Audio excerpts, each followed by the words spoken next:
trouble. I know, I got all lost and then I forgot what time it was. Then I didn't go, aloha. Okay, so aloha everybody. Aloha. Aloha. Mahalo for coming. You know, just because of the kind of workshop we're doing, I would like, if possible, for us to be, so we can all see each other, no backs to each other, yeah? But kind of half moon so you can see up over here too, yeah?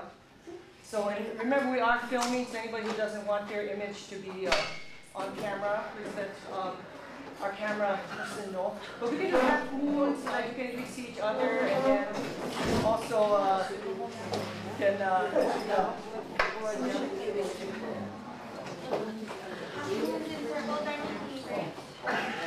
yeah, don't stay too far apart. Just make sure you folks can be close to each other, yeah?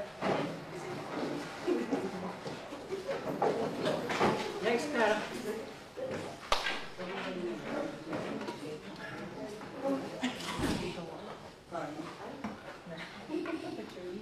Okay, so this is aloha again. My name is Kalei, Kanuha, and we'll be spending the next couple of hours together, hopefully talking about, you know, it's funny, when I was looking at the program, I thought, who would come to this? Like, it's the most depressing topic. Like, all the other workshops is like, you know, taking care of yourself. And this one it's kind of deep. So there are going to be some deep moments, but I think there'll be deep, good moments, and hopefully healing and enlightening moments, yeah, for everybody. So, and of course, I use this word Hawaiian love, and we're going to talk about this as we go through it. Just to kind of to have us kind of reflect on how did we get to this point? That's what I always say. How did we get to this point that now we call love and Hawaiian love as a reference to domestic abuse, yeah, and that that somehow to use this term is to make it like not so serious, or like it's kind of a laughing matter that we would call Hawaiian love. You know, when people say Hawaiian love, like almost everybody laughs, and it's not really a laughing matter because we're talking about the lives and the souls and the bodies of us and our children, our daughters, our aunties, our grandmas, our great-grands, our great-great-grands, you know. And so I put that in there because this is part of what we're going to try to talk story with each other about. It's like, what happened? How did we come from where we came as such a loving and caring people to now making jokes about hurting, you know, the ones we love?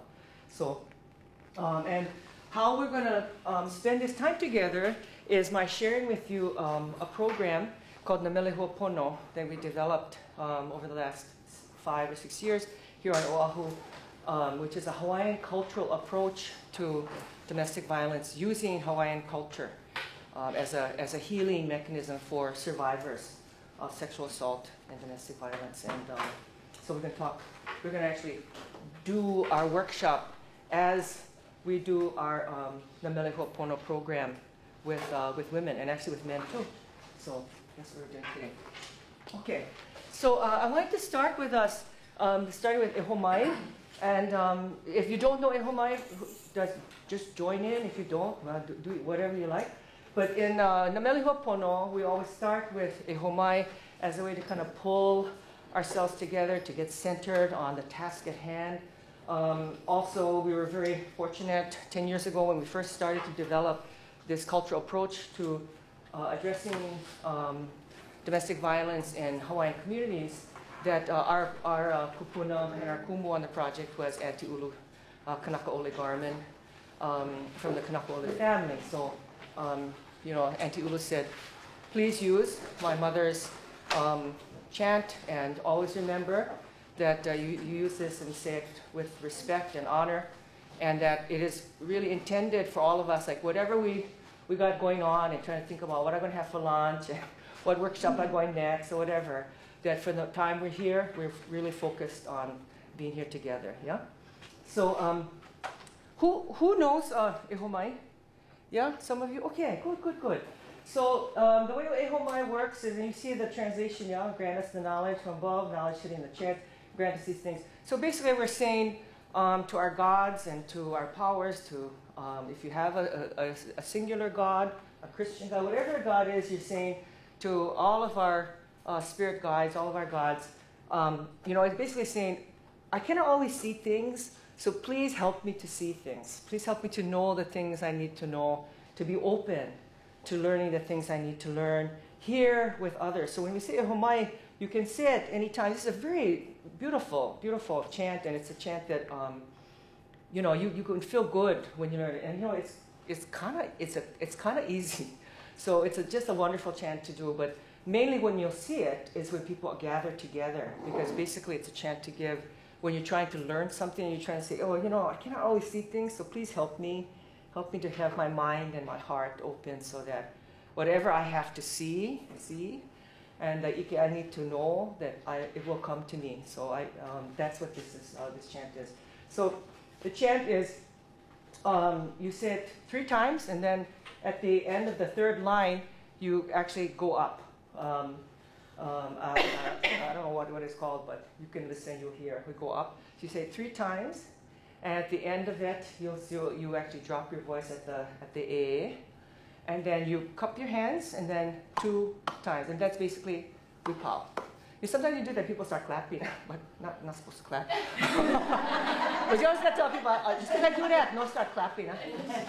And then also, you know, we're not like that, right? Because it's really very quiet. You know, sometimes people do like this. It's a very soft, like. Now we're closing. Yeah, it's like an amene at the end. Yeah, of like that. Okay, so let's all stand up. Yeah, and then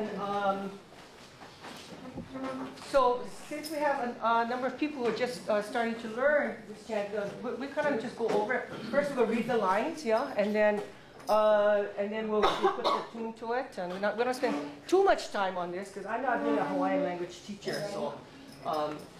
So the way I like to teach it is like to just chunk it up a little bit so we don't feel too intimidated, you know, again, because I'm not a aloha Hawaiʻi speaker, but this I think is a beautiful chant, and if I can learn it, anybody can learn it. Yeah. So the first one is we go e ho mai ka ike mai luna mai e. So let's do the first one. E ho mai. E ho mai. Ka ike mai. Ka ike mai. Luna mai e. Luna mai e. Mai ka ike. And then the next one is o na mea. O na mea. Huna no e au. Huna no e au. O na mele e. O na mele e. Mai ka ike. And then I think this is the easiest line. 3 times. E ho mai, e ho mai, e ho mai. E ho mai, e ho mai, e ho mai e. Okay? Pretty good? Yeah? Shall we try one more time or no? Ready to go? Ready to go. Okay. So remember, we're going to repeat the 3 lines 3 times. And at the end, you'll hear, you know, for those of us who know, you're going to hear, we're going to go up one, I don't know, it's octave or whatever it's called. I don't know that's how it goes. Okay?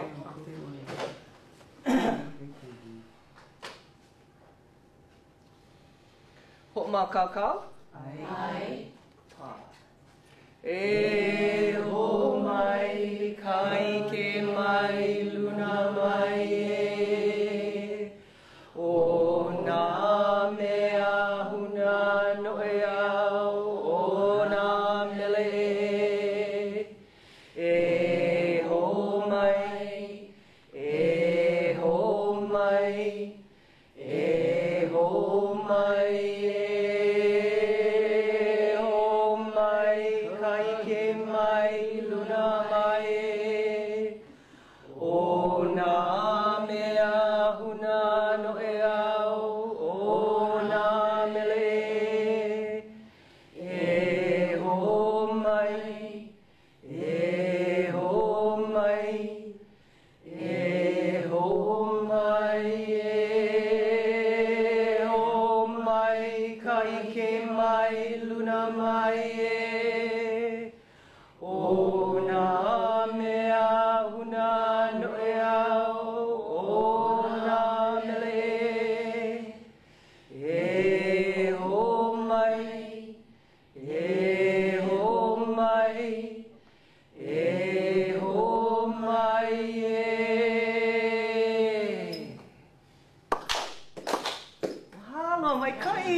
So, you know, when we say that, yeah, it feels good, yeah? Just feel like, okay, here we are, we're all here together. Beautiful, beautiful, beautiful voice. So the other thing is we start all of our lessons with Olelo Noeau, which is a sacred saying, a proverb. And so, especially for today, I bring this Olelo Noeau, which is from Lulikala, Kamelehiva, one Hanau Kapo. And this is so fitting, yeah, for this gathering, this Wahine. And Hanau Kapo means the night gives birth. It is woman who creates the universe. Yeah, so important. So this whole thing about, oh, the night is terrible, the night is spooky, the night is terrible, but really, it's in the night that gives birth to the day. So, you know, gotta have the balance, yeah, night and day, yeah.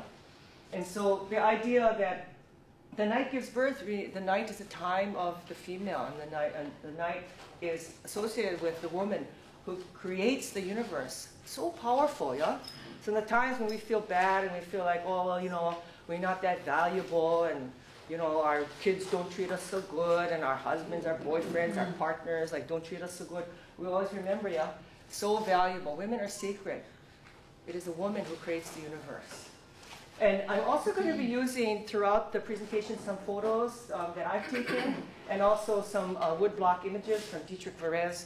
Again, one of the things I think for us, yeah, as Hawaiians and for all of our allies who are not Hawaiian, is that, you know, sometimes people use our stuff and then they don't even give us credit for anything. So I kind of feel like this is very important to me, that when I'm using other people's work or other things that I've learned from people, always give them credit, yeah? Because one thing about us as Hawaiians, we don't believe in ownership, yeah? That's how we got to this problem that we have right now. Because, you know, we're kind of like, you like, okay, go. You like fish, go. You like stay on the land, go. And it's like, all of a sudden, we got nothing for ourselves.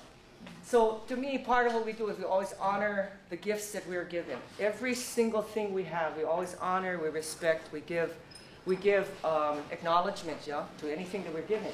So Dietrich Verez, who is a beautiful artist, and has done almost all of his images are of Hawaiian culture and Hawaiian cultural people. And so you'll see a lot of his work throughout, because I feel like his images kind of represent to me and remind me of kind of Hawaiian days, yeah. And even the style of wood block, carving in wood block, I think very, very important. Come, you folks have a seat. Here, come. We just don't want anybody's back to be. Yeah, do that. Okay. Yeah, I like everybody see. Come put yourself here. Okay, so this is when you think about this, this is our Olelo Noeau. This is our guiding saying for our time together today. Yeah? To remember that we're all very, very valuable, each and every one of us. So this is what we're going to do today, the Papahana, our agenda for our session. First is an overview of the session and kind of ground rules. And then we're going to do a little practice session that, again, is from our curriculum. I'm going to do a background of the project, the curriculum that we have, and talk about our core values and principles, again, in the curriculum. And then we're going to do a practice session of one of the sessions we do with the women in our groups. And then I'm going to show you some pictures and some thoughts that some of the women and the men who have been through our Hawaiian curriculum, what they say about how moving this has been for them. And then talk about what about Hawaiian culture, you know, because whenever I talk about this, people who aren't Hawaiian, it's like, oh, that's so good for the Hawaiians, but how we can use that? But the fact is, every time I presented this in groups where now even one Hawaiian, everybody cries. Amen. Mm-hmm. You know, because one thing about us that has been just so beautiful, but this is true of so many indigenous peoples, is that the value of who we are is that we have principles and beliefs and as a people that they're all good things. And any human being will resonate to some of the good things that are part of our culture. We've lost our way sometimes, but if we go back to those basic core values, anybody, Hawaiian, non-Hawaiian, Japanese, Filipino, Iranian, everybody can resonate to them because they speak to the humanity and the beauty of who we are as people, yeah? And also to our connections to all things, to all the elements, to the skies, the waters, the forests, the animals, that our connections to each other we all have, no matter where we come from, yeah?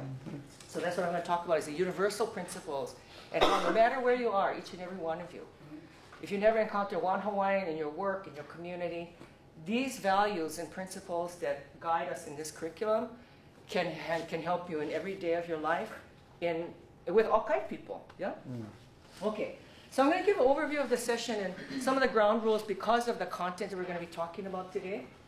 So the workshop, as I said, is going to follow the general structure of our Namelehuapono, and I'm going to say how we got that name, Namelehuapono Wahine, our domestic violence curriculum for Hawaiian and Polynesian women survivors of sexual assault and domestic violence. The other, I call them ground rules, is that we're all here to learn.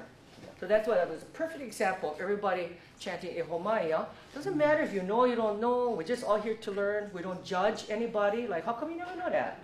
Or, you know, we're not, that's not it. We get too much of that in our lives. That's not Hawaii, the real Hawaiian way. You don't criticize and harm people and are not negative, yeah? So we're all here to learn, especially important here. We acknowledge and respect differences of experiences and power between us. So some of us have different experiences, like some of us may have been survivors. Some of us may be today still trying to figure out about dealing with violence in our families and in our relationship. Some of us, you know, that was so long ago, cannot even remember. Some of us never had this experience and just came here to kind of learn, what is that all about, you know? But so we have many differences, right? So we just respect that we all have something to bring, you know, to this gathering today. We cannot be blamed for the misinformation we have learned, but once we learn new information, we're responsible for not promoting misinformation. So there might be, I would think, some of you here would say, like, how come she's still with the guy? He's such a jerk. If I was with him, I would leave him like that. Right? You might be thinking that, or might be feeling that, right? And I hope when you get to the end of this time, or that from whatever we have today, that you'll leave thinking, you know, I can see why this is so hard and why this happens, you know? And so once you know that, can I go around and tell everybody, like, oh, I don't know why she's there, she's so stupid, she's a doorman, you know, she's like, oh, you don't know any better, you know, what's her problem? You're going to learn, like, you know, why sometimes so hard to get out of relationships, right? So once you have that insight, cannot keep saying the same thing over, yeah? That's the one thing I always say. Once you have a window on some way of thinking, you see that there's not only one path, there's like two paths. You cannot say only one path, because no more only one path anymore. Your heart and your mind open up and say, I might not agree with going that path, but now I understand there's more than one, yeah? So I always say, once you know something different, you cannot act like you didn't know that before, because now your heart and your mind has opened. And once open, you cannot close them up again. You cannot say, oh, that didn't really happen. It happened, right? So we speak only for ourselves and not for other groups of people. So I'm going to say some things today, and some of you will too. And what I ask all of us to be very careful about is to not say, oh, you know how Hawaiians are, huh? It's like, no. We don't all know how Hawaiians are, because we don't know every single Hawaiian. So you cannot say, oh, you know, all Hawaiians are like that. Well, not really, right? Or like, we just have to be very careful to not speak for everybody. You just speak for yourself, yeah, today. We assume that there are survivors of domestic violence, sexual assault, maybe child sexual assault, elder abuse, same-sex violence, who are here in this room. There may also be some of us in the room who may have hurt other people, hurt maybe your children, hurt your partner, maybe hurt your mother, but done some kind of family violence in your life. So I always say, because of the stats, right? The stats are 1 in 4 women and girls in their lifetime will have had some kind of experience of sexual abuse, domestic violence, sexual assault, child sexual assault, something like that. So just count how many people in this room, yeah? Every 4th person in this room has had some kind of experience. And that's only the ones we know about. So we know it's probably more than 1 in 4, yeah, if you count everything. And so be very careful and be very sensitive as you speak, because you might be speaking to, you know, your sister or your mother, your cousin, your teacher, somebody in this room, and you're talking about them, and they're right here, you know. So, you know, sometimes when I give this kind of workshop, people go, Oh, but you know how those guys are, dude. That guy's like, and somebody's sitting right there. And you're talking about their lives. So you have to be very careful, y'all. That doesn't mean we're not going to censor each other and say, hey, stop talking.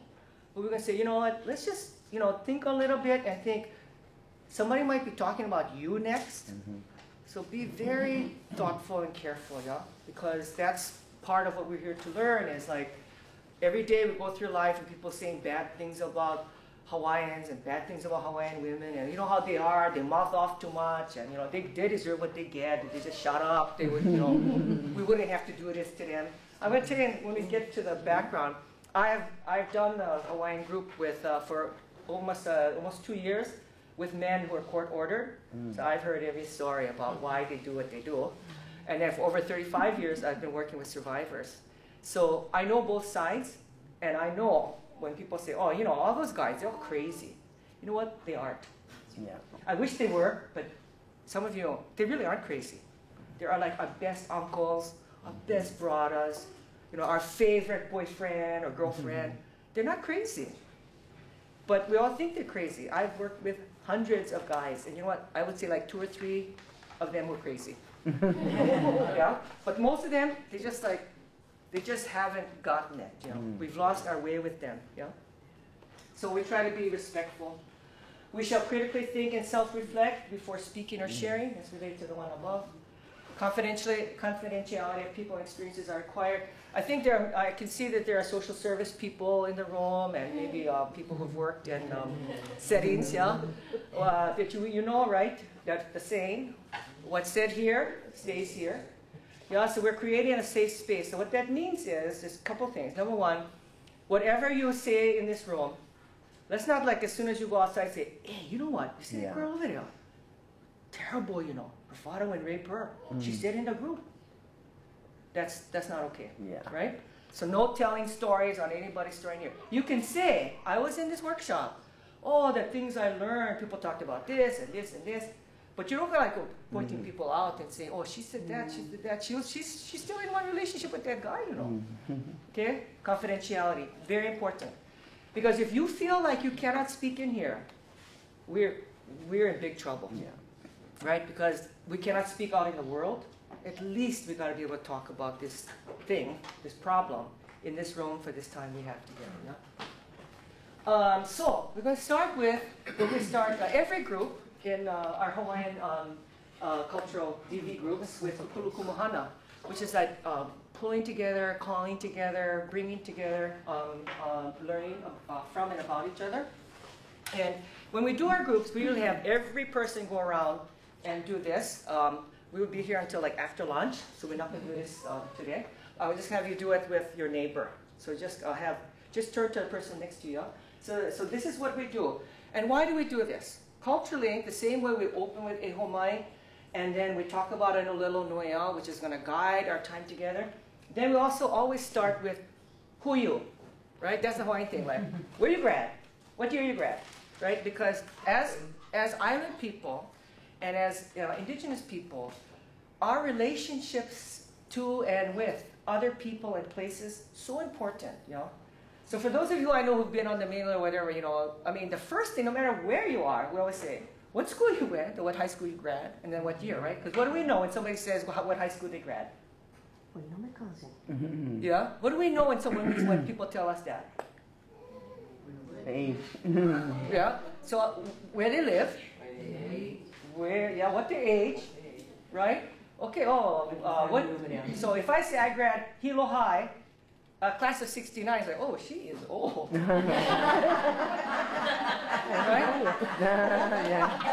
Right? So that's kind of like, you know where I went to school at least, so I must have been kind of living in Hilo. The second thing is you kind of have an idea of my age. So it's so much about place and people, and then I say my name, it's like, oh, I know Kanuha, or I know Kalima, right? I know Nakamoto. So this thing about names and places is so important to us, right? So your name, and if you know anything about your name, what does it mean? How did you get it? And I'm always surprised when I do this. Plenty of us, we don't even know how come we got our name. And if you don't know, before the people who are close to you pass, try to find out, because once they're gone, you cannot, you're going to lose that forever. And your name is so important about what your identity is, yeah? So your name, and either the origin or the meaning, where were you born and raised? So you may have been born at some place and raised someplace else, yeah?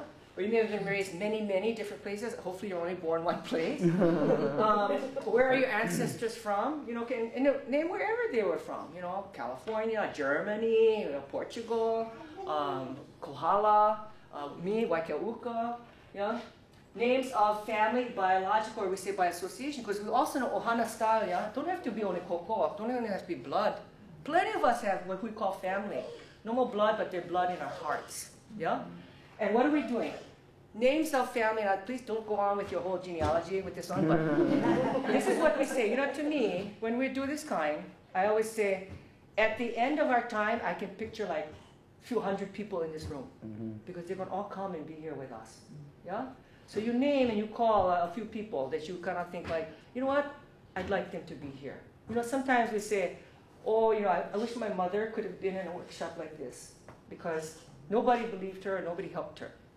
But you know, you could call your mom today, maybe, yeah? Or your grandma, your auntie, your sister who lives in California who's having a hard time. Call her here today too, yeah? So anybody you'd like to invite here. And then we do pehea oi. So when we do pehea oi in our groups, because you know what? You know us, yeah, when we get together, you know, like vala'au the whole time, huh? Same thing, we'll be here till like tomorrow morning. So what we do is we usually do some kind of symbol. So we say, what kind of cloud, what kind of water, what kind of plant, what kind of wind, you know, what kind of sea creatures. So we always kind of have something like that, so that you start thinking in metaphors, right? So instead of saying, oh, how are you doing today? Fine. What the heck does that mean, right? Well, what do we know about people who are close to the elements is that we understand who we are by things and beings and senses around us, yeah? But we've lost track of that a little bit. So when we say pehea oi, today's pehea oi is going to be what type of plant describes how you're feeling right now. Okay? People understand. Yeah. So you're going to just talk to the person next to you. I'll leave them up. Your name, origin and meaning, where you were born and raised, where are your ancestors from, and then just call some people to be here with you today. And then your pehea oi, what type of plant are you feeling like today? Yeah? And then the last thing I'll say before I let you folks do this, try to go kind of sort of fast, like maybe 5 minutes each, yeah, or less, like 2 or 3 minutes each. You know, this one here, what's going to happen is, after you say something, right, and then the other person starts, so one person go, then the other person go, right? So you do all your whole kulukumahana, and then the other person go, all right? But what's going to happen is when the other person starts talking, they're going to say, oh, I'd like to invite my Auntie Joni and my Uncle Harry, and then you're going to think, oh, I should have said Uncle Harry, right? You would think of somebody. But this is what we know. Whoever came to you when you had your turn was who was supposed to be here. And you're going to say, oh, I should have said my mother. But you know what? Your mother's probably already here. That's why you didn't have to call her name. So don't be like second guessing yourself. Today's session we're going to talk about is going to be about the na'au. Trusting your na'au. Who's supposed to be here will be here, whether or not you called their name, right? So don't be like, oh, I should have done that, or oh, that's a good person you called. I should have called that person. It doesn't work like that, you know? Whatever's supposed to come from your heart is going to come. Okay? Everybody ready? Ready. Okay. Find somebody or whatever and we'll start. My name is Shirai. I got my name from my dad, but he's on his chat. His email is S-H-E-R-R-A-N. And then I was born at Kuhinapapa, but raised in Canada. Yeah? And my sisters are from Portugal and Namelehuapono. Of course, please. Are you comfortable over there? My family small care, and I like to invite my sister Noah. She loves and with that, I think I would like to do Picasso. And then like I make a sweet Picasso right now.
So, but what did you not say?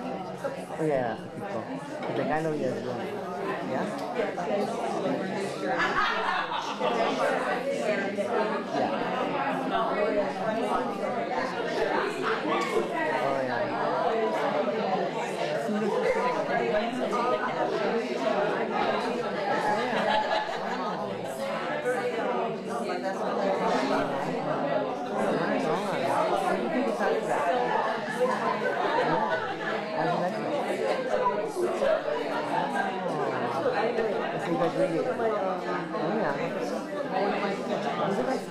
Go back to college.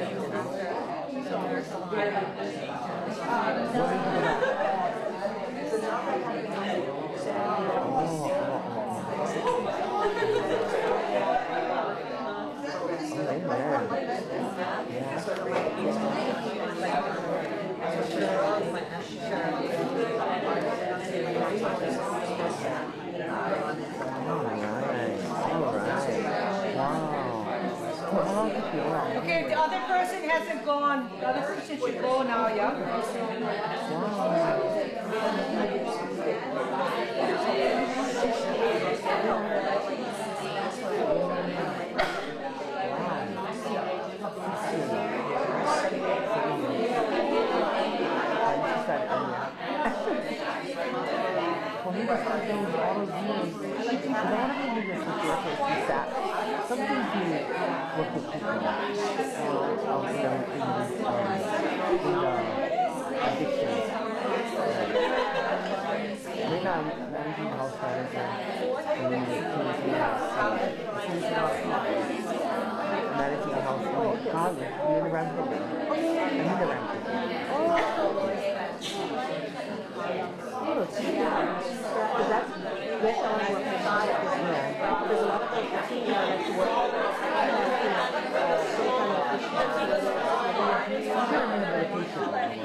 It's a lot of yeah, because it focuses all the hearing, so it has a lot of. Can you remember?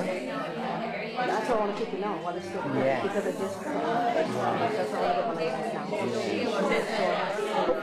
Okay. Everybody, almost go.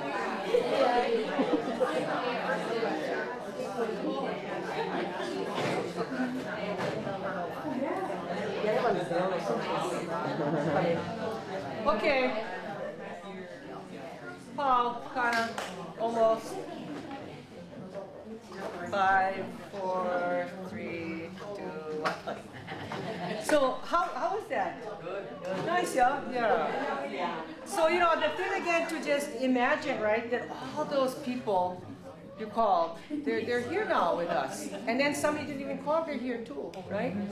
So this idea that, and this is a very important concept when especially when we're working, well actually for both sides, yeah? So when we work with the women, we say to them, you know, in the times when you have felt so alone, like nobody was with you, you are never alone.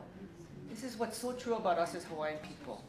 In those moments when you feel like, you know, many women particularly who have been in violent relationships or have been violated by their family members, maybe from small kid time, you know, they say, God, why did you allow this to happen? Or they'll say, you know, nobody was there for me, but somebody was there.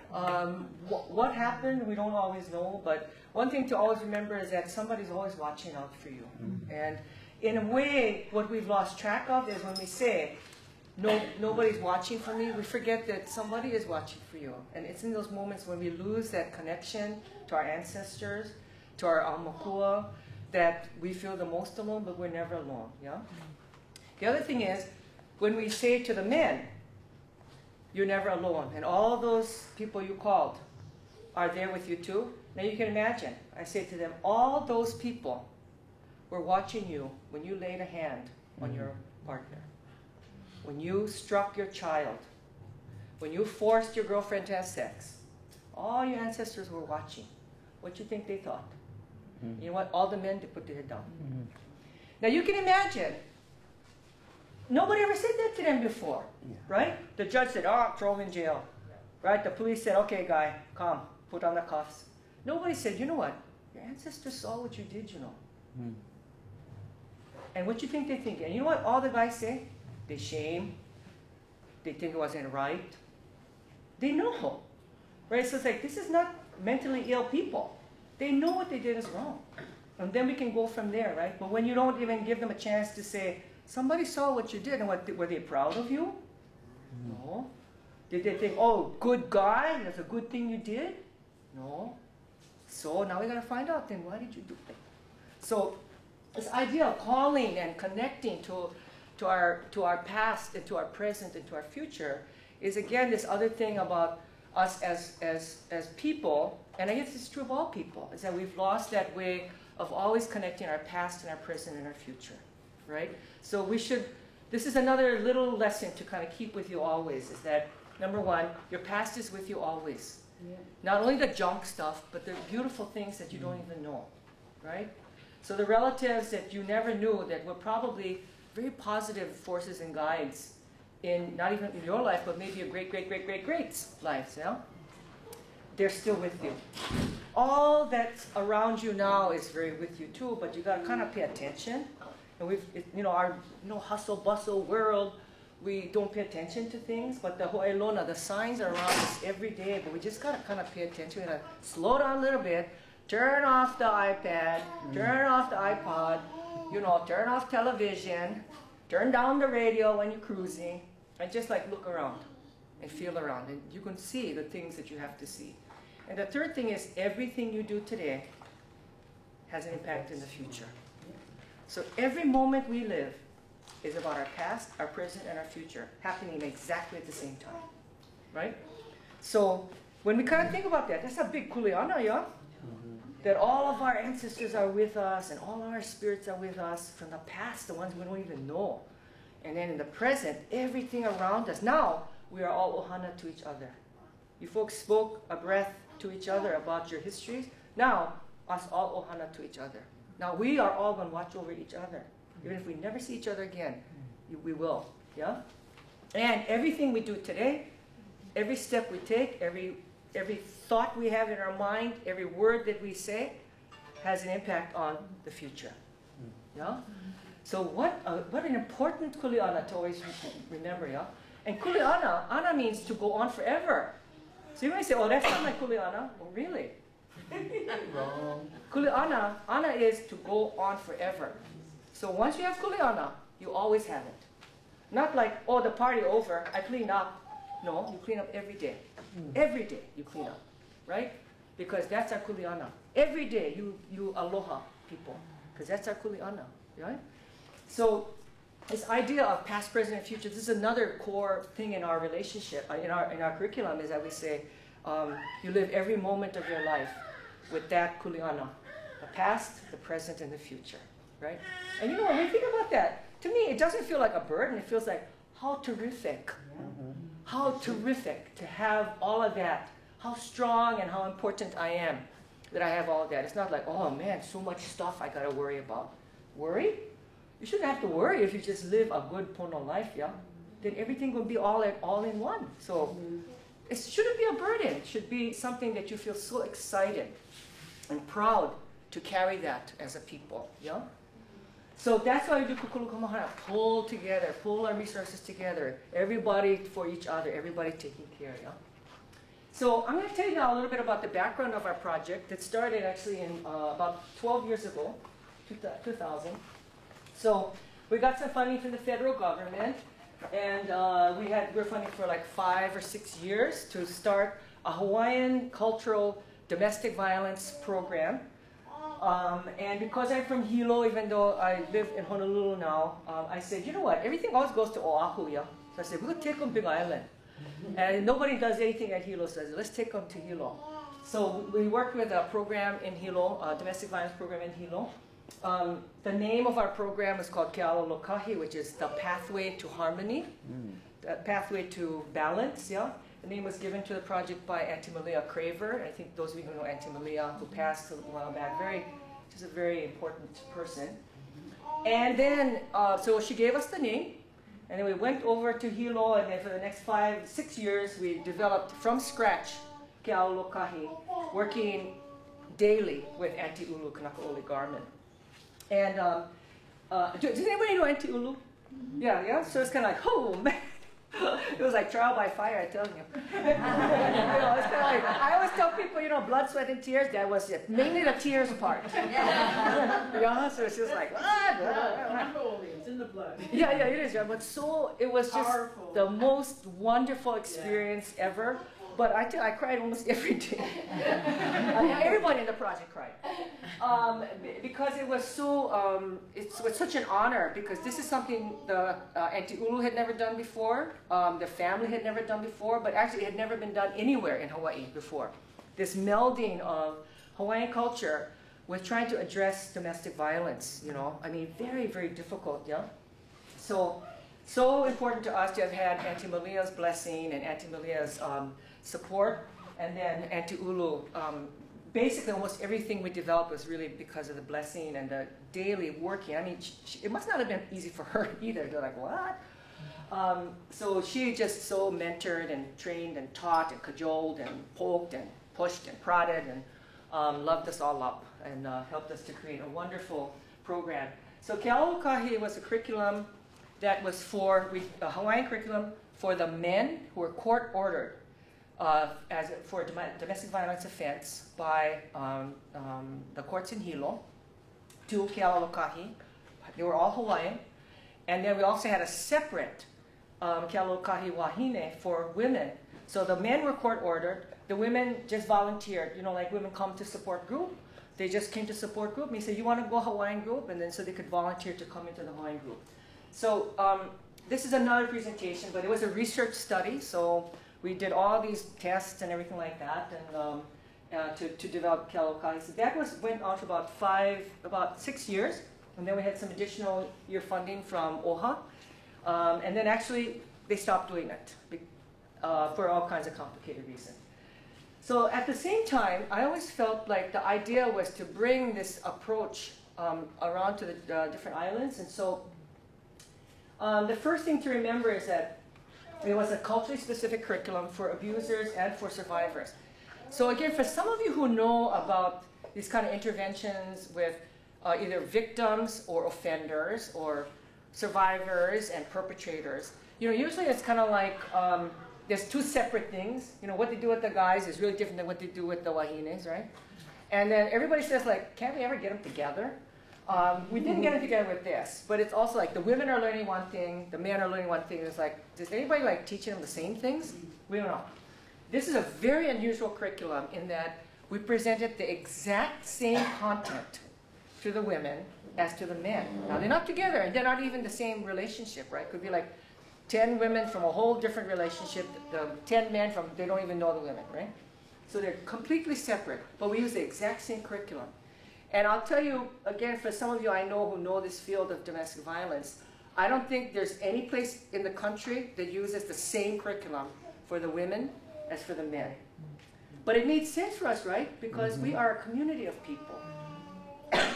And so we kind of had to figure out what to do, because we're trying to figure out culturally how we help our people, yeah? The other thing is that as we started this, I started asking around when we first were looking at this money, and I said, there must be somebody who's doing this using Hawaiian culture. And people said, yeah, somebody over here, some over there. But I call it, Hawaiianizing the Western way. So like, we'd have like a curriculum, for working with like the men, but they use like Hawaiian words in them or stuff like that. It was just, you know, like a totally Western way with Hawaiian words on top. And like we were, and like anybody was surprised it didn't really work that well. And it was like, why, right? So what we said, we're going to do something really different. We're going to start from scratch. Just start from scratch. We don't even know what we're doing, but we're going to, you know, try to figure out how we can do a blend. How we're going to do a blend where we can, you know, really make something really different, you know? So I'll tell you one story that I think is that this was my most favorite beginning. And I still remember we were driving with Auntie Ulu, and I was just kind of getting to know her. I'd never really met her before. We were driving from Hilo to Kona. And some of you know, the power and control wheel. Have you folks seen that thing, right? So we have the power and control wheel that shows all the negative and bad and abusive things that abusers do in their relationships, yeah, to their partners. And then we have the opposite. Do people remember what the opposite of power and control is? Equality, exactly. Equality wheel, right? So I said, well, Auntie, riding in the car. I said, you know, Auntie, like, we're kind of trying to do this, like, the, you know, Hawaiian version of the equality and power and control. So I said, now, what, is there a Hawaiian a word or concept for equality? Dead silence in the front seat. She's in front of me, I'm in the back, yeah? Nothing. I was like, maybe she didn't hear me. And I said, is there a word for equality in the Hawaiian language? She said, no. We don't have a word for equality. She said, because there is not equality in Hawaiian culture. There's balance. Everybody don't do the same thing. Equality means same. There is no such thing as same. Everybody got their roles and functions. Roles and functions. The difference is, with Western ways, what we said is, you know, women have to take care of their bodies, give birth to kids, babies, take care of the kids, stay around the house because they have to do plenty of things, and then they sometimes have to work outside the house too, right? Guys, big bodies, big broad, they have to do certain things that women cannot do because they have body strength, right? So she said, equality means same. Lokahi means balance. You have a part, I have a part. It doesn't mean you cannot do some of the other things, you know. The guys can wash dishes. The guys can do the laundry. The guys can take care of the babies. The women can mow the lawn. They can repair the car. Everybody can work. But you cannot have everybody doing the same thing because you need some people who's better at certain things doing that thing, huh? Like, you don't want me to be repairing the car. I'm just not that good at it, right? But I'm quite good at cooking. But I'm also very good at computer repair. But, you know, so it's kind of like, it's balance, yeah? So it's like, oh, so not equality, balance. And you can imagine, that whole concept like threw me off for like weeks. I was like, equality, no such thing. It's balance, right? So she said, what do you think the word lokahi? Why do you folks call this thing keala lokahi if you're talking about equality? We're talking about lokahi, balance, right? So that's an example of kind of like not Hawaiianizing Western concepts, but making Hawaiian concepts the foundation. Our way of thinking and being and knowing ourselves, that's what we go to. Not adding on Hawaiian words to something that somebody else made up in Minnesota. Yeah? So first of all, very culturally specific, same, not equal, but same thing, same kind of curriculum. And the other thing is there are very few, I would say right now, because I kind of track this, as far as I know, what we're doing here on Oahu, Namelehuapono, is the only culturally based domestic violence, sexual assault intervention in the country, in the United States right now. And actually it's the only one of its kind, I think, in Hawaii also. Yeah? So it's very unusual. And then, so what we did is we expanded to the island of Oahu from Moku Okeawe in 2008. And our kumu and kupuna for the project and the name gifted to the project was from Kahu, David Kaupu. Some people know Kahu, yeah, who was the chaplain for many years at Kamehameha schools at the Kapalama campus. And it's just a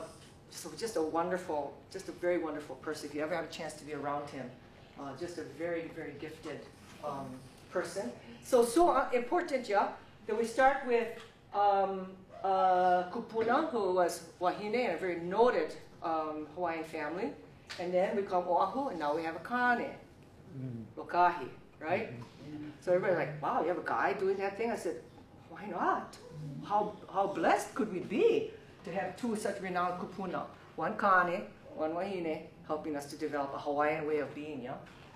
So here's this name that was so beautiful. You know how the whole naming thing, just love it, yeah? Just love it. It's like, okay, Kahu, we've been working for like about a year, and we just call it the Hawaiian curriculum. I said, have you any thoughts? He said, I'll get back to you. Hold on, well, I'll get back to you. I'll get back to you on that. And then like about 2 months later, he said, okay, I got the name. Namelehuapono. We said, oh, that's a kind of a complicated name, you know. So this is the quotes from Kahu about what this name and how this name came to him. Such a beautiful, powerful name. So Namelehuapono, working in a culturally Pono manner to plant the seeds that will guide our men to do what is right culturally and spiritually, while supporting the spiritual healing of our women. He said that's the meaning of Namelehuapono to him. So here's how it goes. Mele, so mele is for the color yellow, and the island of Oahu. Got the mele thing in there, right? Also mele, and we'll see it on the next slide, mele as your song, your story, right? And then also, I'm not, any navigators here? So, you know, mele, you know the Orion, yeah? That's like the only constellation I know. But, you know, Orion is the three equidistant stars. It's very, very important, I didn't know this, but very important astrological, no, I mean astronomical. Yeah? Yeah, Orion's belt, right? So Orion is a very important for navigation, navigational constellation, yeah? And it's one of the only constellations that can be seen always in the night sky. So like, that's kind of deep too, yeah? But the three stars in the belt, Orion's belt, two of them, the twin stars, are called Mele Mele and Pola Pola. And they are considered the male and female stars. Balance, right? The male and female, Mele Mele and Pola Pola. So he said, we got to have that Mele Mele, which is, the Mele Mele is the male, and Pola Pola is the female star. So he said, Namelehuapono, Mele, the yellow, yellow, Oahu, Ilima, and then Mele Mele and Pola Pola, the male and the female, the balance, yeah? And such an important constellation. So here's what he says. So Na, of course, is the many, right? Na Mele. So the idea of Mele, as we just said, for Oahu, is also your story. Na Mele, your many stories. And the Hua, which is the bud opening up, the coming to fruition, the opening, the creating, yeah? And Pono, to be right and balanced, to be right in all ways. So again, another interpretation, the many works that you do to bring about a sense of accomplishment that is right, that is in balance. So this idea of fruition, this Hua, this bud opening up. So you're still kind of like, you're ready to open, but Namelehuapono is to open you up, to do what is right. So for the men, to do what is right for yourself and your family, and for the women, to have healing and serve, and to come forward, to be held in the esteem and with the sacred stature that you should have as a female in Hawaiian culture. So such a beautiful name, yeah, from Kahu. So that's what we're doing here on Oahu now, Namelehuapono. So here are the guiding principles of Namelehuapono. That this was a partnership with PACT, Family Peace Center, and now we're about to continue it at the Joyful Heart Foundation here on Oahu. So elevate Hawaiians and indigenous approaches as valuable. So instead of like, again, this idea that Hawaiians are kind of like, oh, it's nice, it's cute, it's good for HVB and all of that. But really it's like our way of being in the world is valuable. It's not valuable in comparison to the Western way, but just for who we are. We know a few things, and we can value ourselves and our ways and our approaches, right? That we identify individual, community, and systemic needs. One of the problems that I believe from doing this work for a long time with domestic and sexual violence work is we always focus on the individual. Yeah? Fix that guy, heal that woman, get them to be better parents. It's like, really? But we are a community. So we fix the guys, or we fix the women, and we send them out, and then guess what? Problems again. No? So this idea that we only don't look at the individual, but we see the individual in their family, in their community, and that we're always looking at what is around those individuals that can help them to be pono in their lives. Yeah? We address the experiences of all people in communities affected by violence. So this approach, again, comes from what is called restorative justice, this principle, which is, how we say it's a private matter? Hawaiian love, that's a private matter. It's just between the husband and wife, like, no get involved, right? But the fact is, number one, we know it's not a private matter. Why? Because anytime you have to hear somebody fighting next door, now you're affected. When your best friend has to go live at the shelter because the husband beat her up, that now has affected your community and your family and your neighbors. And then when she cannot come work because get black eyes, it affects everybody at work. And when the child has to go move to the shelter and they cannot go to their own school, that affects that child and their relationships in their school, right? So why do we think this is a private matter? The cop who has to go to the house, the judge who has to act on the case, the probation officer who has to track the guy, all these people are affected because of the private matter? No. Can't think about it that way anymore. This problem is a problem for all of us as a community. And we've kind of acted, we go about, the 911 person that you call on the telephone. They got to hear that story and the baby crying in the back, because something bad is happening or whatever. We're all affected by this. This is not a private problem. So we got to think about everybody who's affected. The aunties, the grandmas, the best friends, the coach, the pastor, everybody who knows that couple, they're all affected too, right? So we got to think that everybody around a family is being affected by this. Not only them problem, it's everybody's problem, yeah?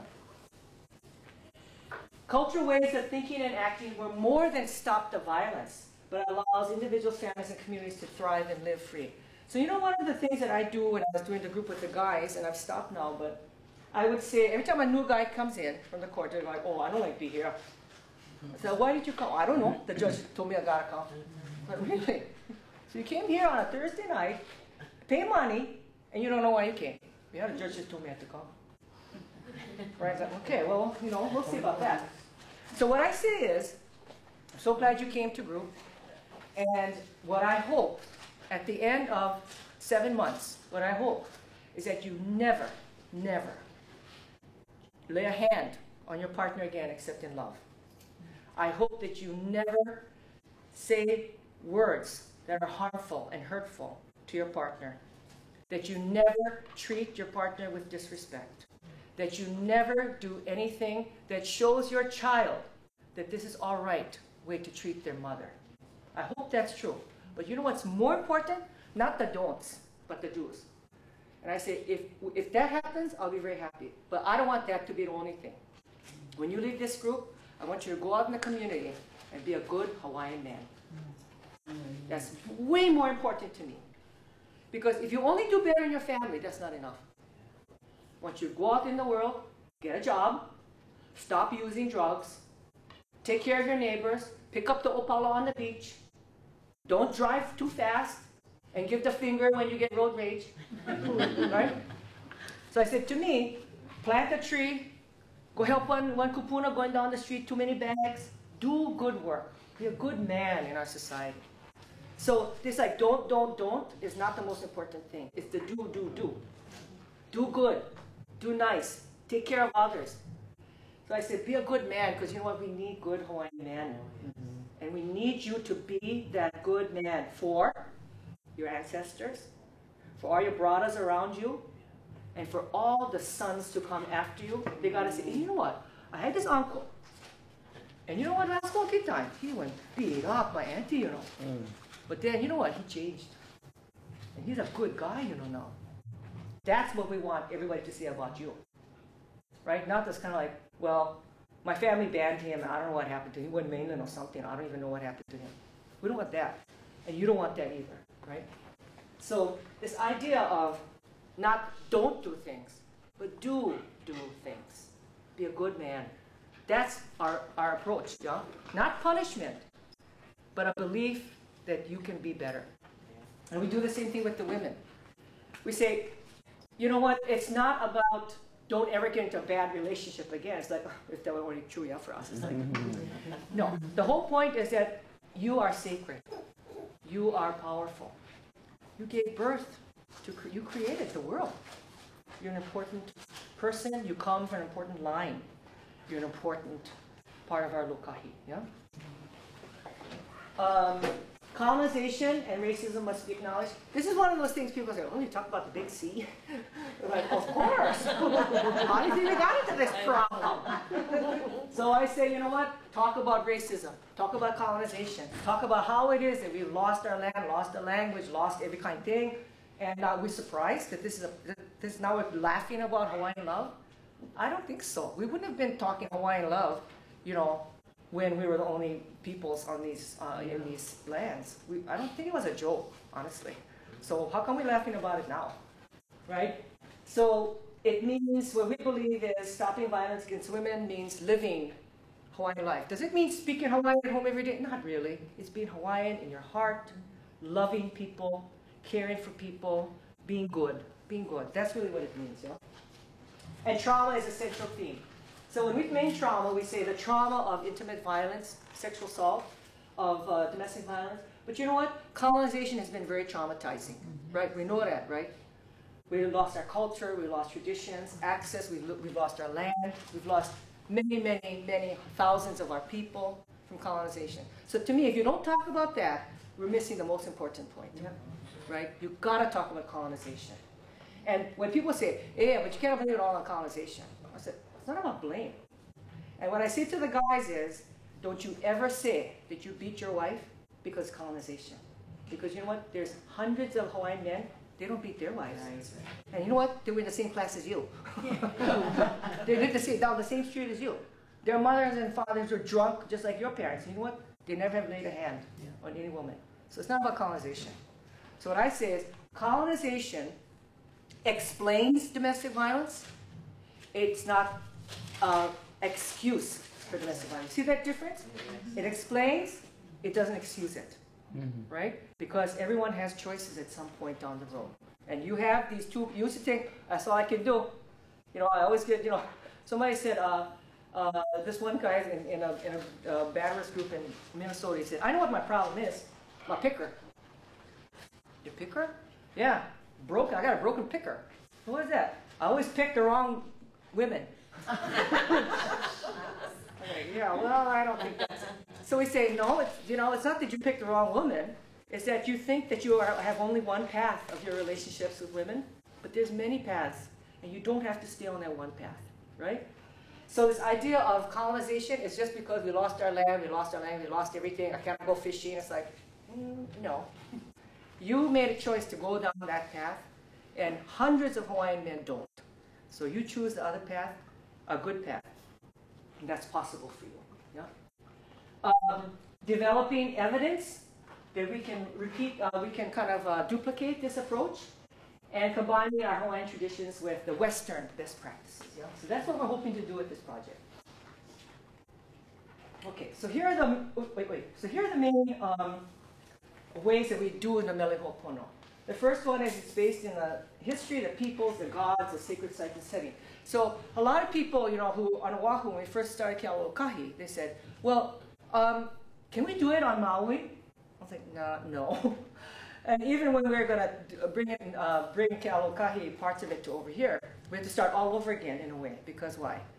Because you cannot use cultural ways from one place. You cannot even do what we're doing in the Namelehuapono. I don't think it actually would work that well on the North Shore of Oahu, right? So this is, again, the difference. So, you know, all of us, you know, wherever we work, if you work in the social services, in academia, or wherever you work, right, we bring things from the mainland. And we're kind of surprised it doesn't kind of work. Because as people who are grounded in place and space, and our ancestors, you cannot like move things around like that. Yeah? You can't just, you know, substitute volcano with kukaniloko. I mean, you can't do that, right? Yeah. You cannot substitute the lo'i down in Waipio Valley with the lo'i up the North Shore of, you know, in Kahalu. Like, no, lo'i is not lo'i, right? But this idea, like you can just take something and do the same thing someplace else, that's so acultural. So this idea that we are always grounded in space, place, history, stories, very important, yeah, for the lesson. But say, what do you think this means? And have people figure it out for themselves. And you know what? We're smart. We can figure things out, you know. So this idea of metaphor is very important. This idea of hope giving and a focus on positive change. You know, one of the things that a lot of times when we work with the guys, they say, they come in like, oh, you know, just hard and mad and defensive, until they realize, like, we're not going to scold them. We're not mad at them. We're not going to say, oh, you're the worst, you know, scum of the earth. They're like so surprised. They say, wow, you're so nice to us. I say, well, why not? You know, we're teaching you that we can be nice to you, and you can be nice to your girlfriend, and nice to your kids. We can show you. There's no reason you have to act like that, right? So this idea of giving hope, focusing on not the don't, but the do, focus on the potential, focus on the goodness in you, that's what we focus on. And we do that with the women by saying, you are sacred, you are powerful, you create the universe. We need you for our people, our places, our fish, our forests to go on. It's us, you folks, it's us that makes that happen, yeah? And then the other thing is when people say, how can you use the same curriculum with the guys and with the women? With the men, we focus on accountability, and with the women, we focus on empowerment and healing, right? So when I say your ancestors are watching over you, we say to the guy, they're watching over you. What do they think? I'm bad? Good. And we say to the women, your ancestors are watching over you. What does that mean? I was never alone. See, like the same thing can go different ways, but it's still very cultural, no? Any questions so far? Does this kind of make sense to people? Yeah? Yeah? Yeah. A lot of men say, well, women aren't accountable for their behaviors, and they blame them for whatever, you know, anger they have and stuff. So how would you deal with that? Well, you know what we do, and again, this is a very standard thing, I think, which is, I say, and I say this very sincerely, I don't say this like, don't talk about it, but I say, you know what, if your partner were here, I would say the same thing to her. But she's not here, you're here. And so as long as you're here, let's do the best we can to help you. If she were here, I would say the same thing to her. That we want you to be good. We want you to be happy. We want you to be the things that you want to be in your life, right? But as soon as we kind of say, like in the Western way, they say, stop talking about her. She's not here. You're the one at fault. We don't do that. I say, I would talk to her, but she's not here. So let's just, you know what? You're so lucky because you have me. And I'm going to be with you, and I'm going to support you, and I'm going to help you to be the man that you want to be. And we're not, and I even say, you know, we're not really worried about her right now. I only care about you. It's like, oh, okay. You know, it's really like, I only care about you right now. And I want you to only care about yourself. It's empowering them. Yeah, right? And the same way when the women come, I say the same thing to them. They say, well, but you know, my husband, he really needs help, and he's using drugs and whatever. I said, you know what? If he were here, I would say that to him, but you're here. And today, I only care about you. Not I don't care about him, but you're here today, and I'm going to take care of you and wrap you all up and have you know how valuable you are. You see, the same thing you can say, but the message to what they're taking is kind of different, yeah? Right? Okay, so here's our group structure, and this time we're going to do this thing. This is how every single lesson, every week, 2 hours every week. For the women, it's 15 to 18 weeks. Yeah? And this is a structure. We first start with the proverb, like we did before, aloha. Then we do kukulukumahana. And then we usually have maybe a brief review of the lesson the week before. It depends on what it was. And then we do ha'avina, which is a new lesson. We have a new lesson every week or every couple weeks. And then we have what is called ho'omalu. And that's when we have people either write, draw. We have journals, and you know, just some way to kind of self-reflect. We don't do that with the guys, but with the women we do, because we really feel like one thing that we don't have as women is we don't have those quiet moments. So much stuff here we have to do. So we try to have women take this quiet moment to just take some time for yourself and to think about and to feel about and to reflect on. And then we have a closing. Okay? So again, it's about 16 sessions for the women, and then they complete a kihe. I'm going to show you some pictures at the end. And then for the men, they have 30 sessions. They have to acknowledge that they were abusive to their partners. they have to complete a Namele log, which is they have to do one analysis. They actually do about 6 or 7 before they're done. They have to analyze every single thing they did in an abusive act that they did with their partners. A lot of them is for what the thing that brought them in led to the group. And then they complete a Papahana Ho'olala, which is a nonviolence plan. That's our name for a nonviolence plan. It's very complete, and it's very different for some of you who have seen how the Western model is. Like ours, we say, name a guy, a man, that you look up to. And then they have to give the name. And you know what? None of them say they don't know somebody. And, right? Because they do. Right? Say, name a man that you look up to. And then we say, give all the traits that that man has. And then that's the person you're going to try to live like from now on. Right? So we have a lot of different things that are very cultural, right? And then they have to make a statement where they say in front of the group what it means for them to be Hawaiian. And what it means for them to take responsibility for having hurt their families and what they're going to do, right? Now, again, this is not any foolproof thing. I mean, it sounds kind of nice, but, you know, it's hard to change this behavior. But this is something, again, that we're trying to kind of deeply root them in. It's not just about you. It's that you connect yourself to your community, you know? And then they complete a kihe too, okay? So I'm going to run through this really, really fast. So here's these are values, and I would say the top 2 are aloha aina and kahi. And aloha aina is actually something that we actually got from Kahu. And this is one of those phrases, yeah, aloha words, I would say, aloha aina phrases, that now it's very popular because of sustainability and green and responsible, right? So when we say aloha aina, what is it? Love the land. Loving the land, right? Taking care of the land. But one of the things that, you know, Kahu was so great with us, like this whole thing about kuleana. Ana is ongoing or long time. This idea, wow, kuleana means that ana, go on forever, right? So he also said aloha aina. It's that people say it's loving the land, caring for the land, yeah? But really, what is really underneath aloha aina is not just caring for the land, but aloha, love, yeah? Ai, yeah?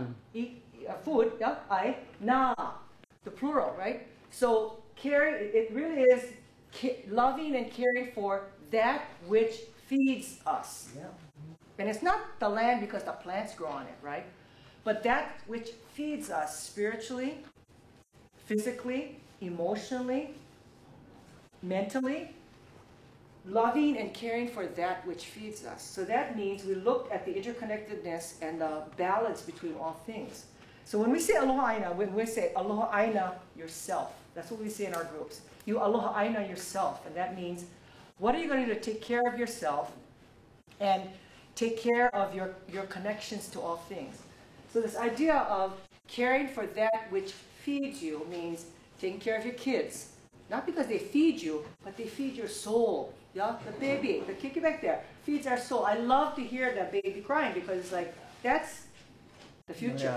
Yeah. Right? That's the future, here with us today. Right? So this idea of aloha aina is a core value in our curriculum because, as Kahu says, everything we do is connected to something else. And that so like now I'm connected to this clicker thing here, right? This is it. This is part of me right now. And even when I leave this room, this thing, I'm going to remember that I have this thing inside this room because it will forever be with me from now on. The ground I walk on, every little cockroach, every little whatever. I mean, start watching. It's kind of serious, you know, right? But the idea is that you always respect everything around you. So it's not only caring for the land. You care for the water. You care for plants. You care for human beings. You care for this table. I'm not going to like push this table over because who cares? You know, this is a thing. It's a very important thing. You know? I have water in here. You know, before it's kind of like, oh, rocking out of water, throw out. Now, every time I have extra water, I put them in the grass. Yeah. Might have to take a few extra steps, but now I do that, right? Instead of throwing them down the drain. So everything is related to each other. So when you think about this idea of interconnectedness, it's this idea that when we care for things, those things will care for us, right? When we pick up opala on the beach will care for us by giving by making the land a good place that makes the waters a little cleaner, the corals will be better, the fish will be better, yeah? So every single little thing makes a difference. So now it's kind of like, man, I'm so scared to go inside the water because I might step on a coral, you know? What, 5 million years before, every little coral will step on, 5 million years before that thing will come back. It's like, did I ever think of that growing up in Hilo in the, you know, in the 50s? I don't think so. But now it's like, oh, I wish I had known that, yeah? So all these things now, you realize the kuleana we have, which is aloha aina. We're connected, all of us, to all things. Beings, places, things, elements. Yeah, we're connected to the stars, the moons, the heavens. We are part of this, and they are part of us. Yeah? And then no kahi, not equality, not same, but balance and unity, right? So one of the things that we all say, and this is again part of this positive for us social workers in the room, this strengths-based approach with not only Namelehuapono but Te Kahi, is that, you know, when we give birth, and we all of us pop out of our mama's wombs, hopefully, that when that happens, yeah, we are pure. We are in a natural state, fully balanced. And that's this natural state of balance. And so what we're hoping for is every day try to go get back to that, because, you know, as soon as we pop out, then it's kind of like, oh, cut the, you know, it's like, oh, not in balance anymore, yeah. But inside here, we're in balance, yeah. When we come out in the world, immediately gotta breathe on your own, cut the umbilical cord. I mean, everything not in balance anymore. So we're always trying to get back into balance, right? But it's possible. So every day you strive, sometimes a little bit like this, sometimes a little bit like this, but all in all, try to stay in balance, yeah? That's why I say, like, sometimes you can eat junk food, and then the next day try to eat better. You know, you didn't walk today, but instead of maybe taking the elevator, try to, you know, walk a few steps. You know, so then someday I take elevator, you know, so you always just try to always think like, okay, if I'm going to do this today, I'm going to do this other thing tomorrow. Always trying to be in balance, right? What does that also tell you? Don't be hard on yourself. That's another thing that happens with women who have been in violent relationships, right? You just get so many terrible messages that you think like, I'm so bad, I'm so stupid, I'm so ugly, I'm a bad mother, I don't cook right, I mean, I don't know how to find a good partner. But it means to have love for yourself and to have patience for yourself, because just trying to be in balance, yeah, is hard. Pono, of course, very, very important thing, yeah? This idea of being truthful and righteous and respectful. Kuleana. This is a very important part of our curriculum too, which is we believe that we've lost our identity. We've lost our way, right? And so a core part is how do we get our identity back, and how do we get back to this idea of our connections, yeah? And then on na'au, we're going to work on na'au and for the rest of the time. Aloha, of course. Ohana, ho'ihi, hano, dignity. So, you know, that's another thing that, you know, we say, I think sometimes when we feel bad about having been in a bad relationship or having somebody treat us so poorly, we say, I've lost respect for myself and I have no dignity. But, you know, you always have dignity. You do. You have dignity because of a being, because you're a being. We all have dignity, right? But when you remember aloha aina, it means you have dignity, but, you know, unfortunately, so does that cockroach. Right? Really. I'm sorry, but so does that cockroach. So we have to kind of figure out, like, all things and beings, all elements, every wind, there's dignity in that too, yeah? Aloha aina.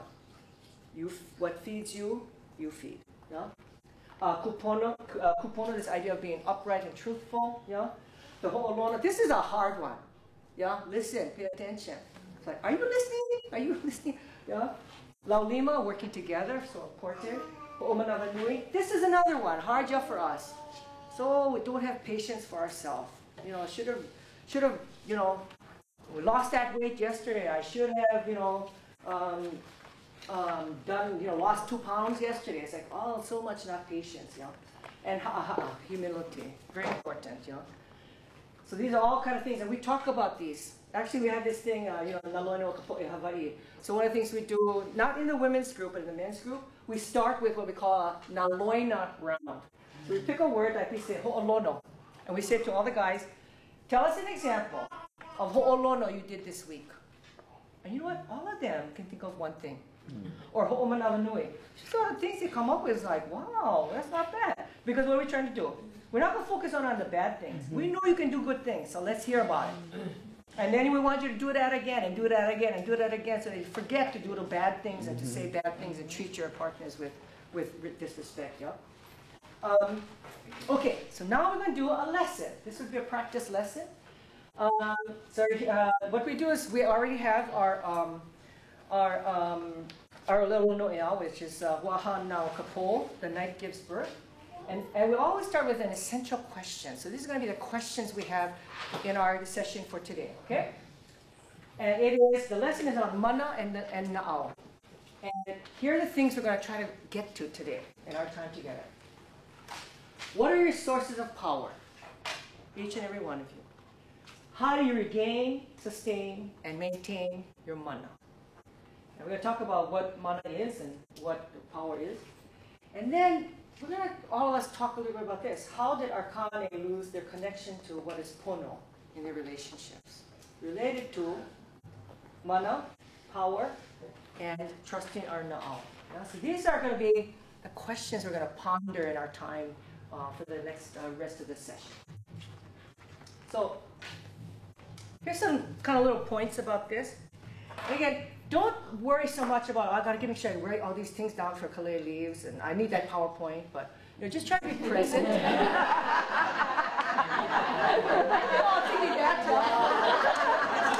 not gonna get the PowerPoint, so I know you're not paying attention. I know. I'm a teacher at UH, but one of the things, they've done these studies about the use of PowerPoint.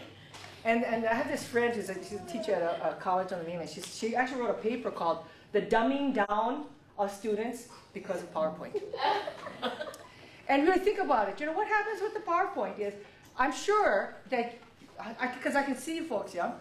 You're both paying attention to me and this up here, right? So you're a little distracted, really, because, let's see, shall I pay attention to the slide or pay attention to Kalei? Right? Now, the solution would be if I would read the slides, which, we've all seen people, right, read the slides, like, that is deadly, right? But what happens is that people do, kind of junk PowerPoints, and, they write every single sentence on there. PowerPoint is not supposed to be it's like, if you wanted to read, you could read. Yeah, it's supposed to be like little high points, yeah? But what happens is that people are so paying attention to this, they're not thinking. You're naturally not taking it in. And all of you are thinking oh, I gotta get that PowerPoint, right? But really, you should try to be present with the learning instead of oh, I'm not gonna remember that. You will remember what you're supposed to remember. That's who we are. Remember, we didn't have PowerPoint, we didn't have pala. We had only our minds and our hearts and our senses to remember our whole genealogy, hundreds of years. But now we can't even manage one day without PowerPoint or our notes, right? So I'm guilty of that. I missed your last point. Well, see? That's my point. Can you bring it back?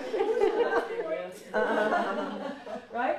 So, that's the point. The previous one, Kalei. What was your last point? Which one? The last one. This one? Yeah. How did our county? Yeah. Okay. Right. Okay.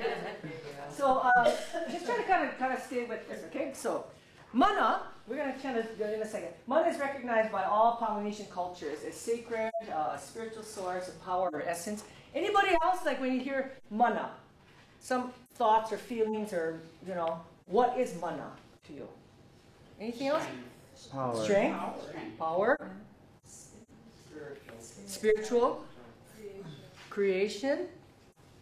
Right? But mana is it's a big word. But what's important about this word is that every culture has it, actually, this mana. Because it's not only just kaina, it's a very spiritual word. Because it's things that that's why I think I like essence myself. Yeah, it's something you cannot exactly explain. It's more than just power. It's more than only spiritual power. It has almost to do with, whatever, a force. It's like I said, this thing has mana. But so does this. So does this. So do each and every one of you. Everything has mana in it. So that's the other thing. A lot of times people think of mana as only being in the human body, but everything has, there's mana in the breeze, yeah? There's mana in the sun, mana every place, because mana is an essence, yeah? So it's intangible, but it also can be regained, sustained, and maintained. So the fact is, you can lose some of your essence. Yeah, we know that, yeah. Some days it's like we don't feel so much mana, right? So you can actually lose it. You can also gain it back. You know, when you have a kind of a good day, you feel better, yeah. And we would say that's not because of your medications. It's because, you know, that you have gotten back in balance. Yeah, more kahi, yeah. Your mana has been regained. The other thing is there are things we can do to sustain our mana, yeah, and there's also things you can sustain to go on, you know. So when we live a pono life, our mana gonna be better and stronger, and then the mana gonna go in your kids and all the generations to come, right? So it's intangible though, hard to explain what it is, but I know we know when we don't feel it so much, yeah, because it's about a core thing. Now there might be some of you in this room who will say like, I don't even know what she's talking about. I never even felt that once. But this is that whole thing. We've lost track of some things, yeah, that are so essential to who we are, yeah. Mana in Hawaiian culture, but this is also true of many, many cultures, in Polynesia in particular, is the power and authority of the gods and our chiefs and chiefesses. So when people say like, oh, you know, Hawaiian ali'i, you know, they had incest, you know. But we know why this is true. The idea was to keep the line pure. So like, why would you have sex outside of the line if you want to keep the line pure? You want to keep the mana, because what? Mana can be maintained, sustained, right? So if you're like, go have sex with any kind of people, then you could have, you know, you might lose some mana, right? One of the things we say to abusers is we say, when you harm your partners, you have lost some of your mana. See, what they say is, I say, you know, also, you're trying to take her mana away from her. And see, that's somehow different to say that, right? Than to say, you're bad for hurting your partner. When we say, you lose your mana, you lose your status, you lose your essence when you hurt somebody else. But then we also say, you know what else you did? You took it away from her. You took it away from her. So it's bad enough that you lost, but then you took hers, right? So that idea of lokahi, now you've put her out of balance and you put your own self out of balance. Bad to do that, right? So what we say is that mana is held a lot, and we think about mana as a belonging to their gods and the chiefs and chiefesses. But the idea is that it always comes down and is through everything, right?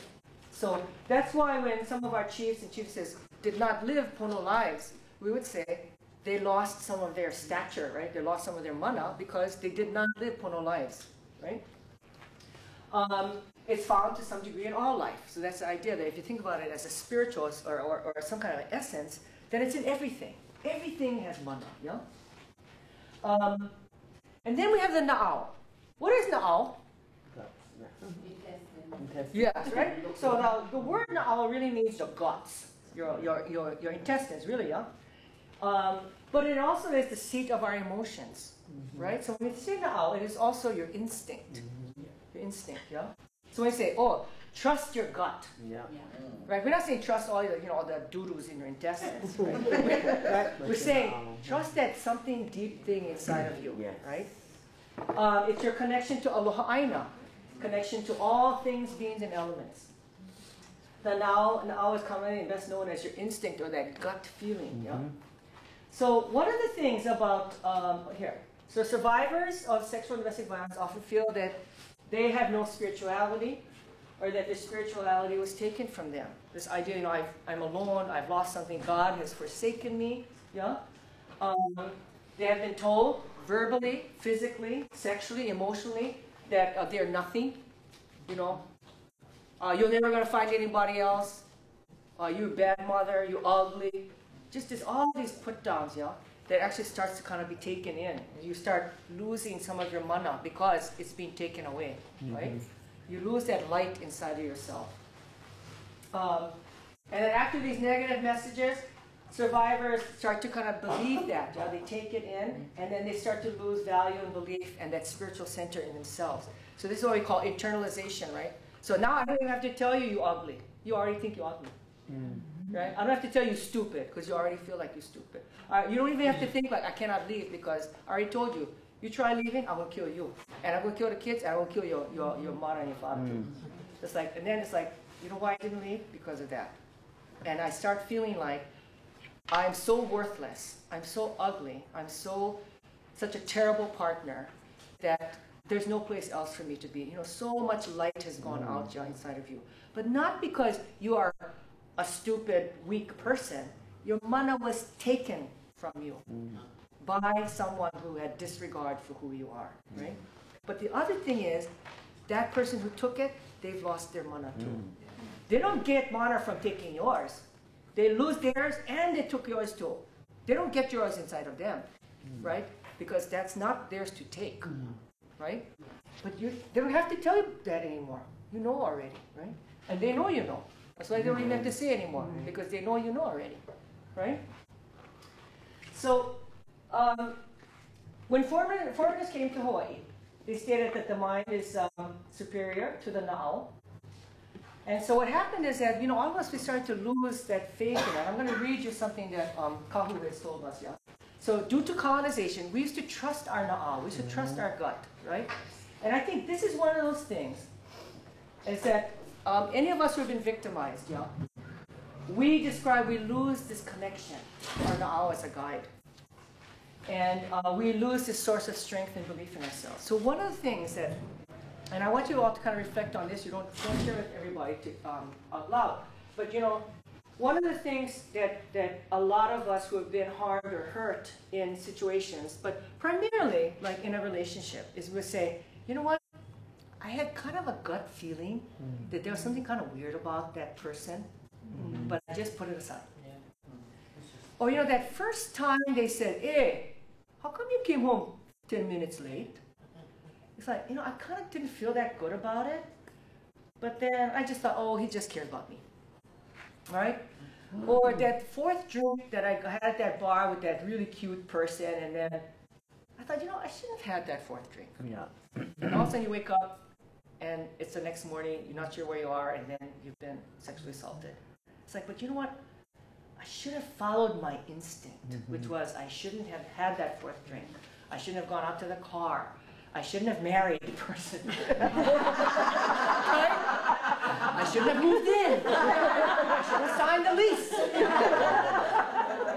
Or whatever it is, it's like, right? You know, all that stuff. You always been like, oh yeah. It didn't feel like it was right, but I didn't follow it, right? And this is this thing about the na'au. Exactly. Yeah, that really this is mana, you know. The na'au is made up of mana. And the mana is the thing that helps you know who you are and how you move about in the world, yeah? So, but what happens is that when you're beaten down, really beaten down by words, by thoughts, by actions, you know, that light, that essence gets smaller, smaller, smaller, smaller, and then dark inside here. Can I even feel them? Can I even feel the na'au? Can I even figure out, like, you know, what's right and what's wrong, what's good and what's bad? It's just everything all confusing, you know? But the fact is that in many cultures, our instinct represents another aspect of human intelligence and spirit and awareness. Think about this now. What if the most smartest part of you was over here, not over here, over here? I mean, really, I'm not going to say not think about it, I say feel about this. That if all those times that we thought, you know what, I'm not sure I should do that. If we followed that, how much better our lives would probably be. Oh, amen. Right? Just follow that. Now, for some of us, we would say that's God speaking to us. Yeah? But it's something that has to do with essence. It's something you cannot exactly explain. Whereas if I say to you, okay, now read PowerPoint number 8, you can say, oh, that's a good idea. No, that was smart, that thing she said. But really, if I said, listen to how it feels, this thing that I said on PowerPoint number 8, it would be kind of a different thing. Not what I'm telling you, but what you're feeling about it. So if you thought that you thought over here, what a different revolutionary way of living our lives. Yes. Think over here, not over here, right? This is where the intelligence is, not up here. Yeah. But the West said, don't listen to your, what is that mana thing, right? think, read the palapala, write everything down, memorize, right? Instead of like, just be in the world, no?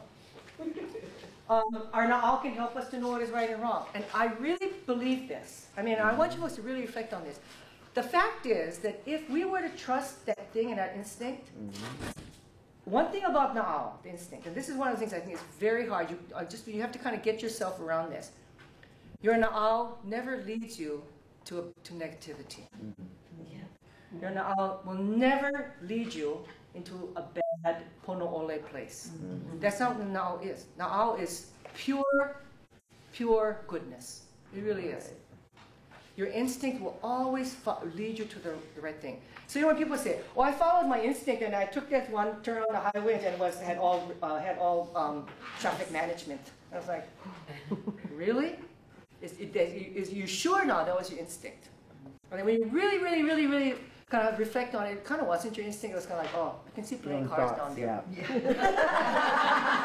I don't think that's your instinct, right?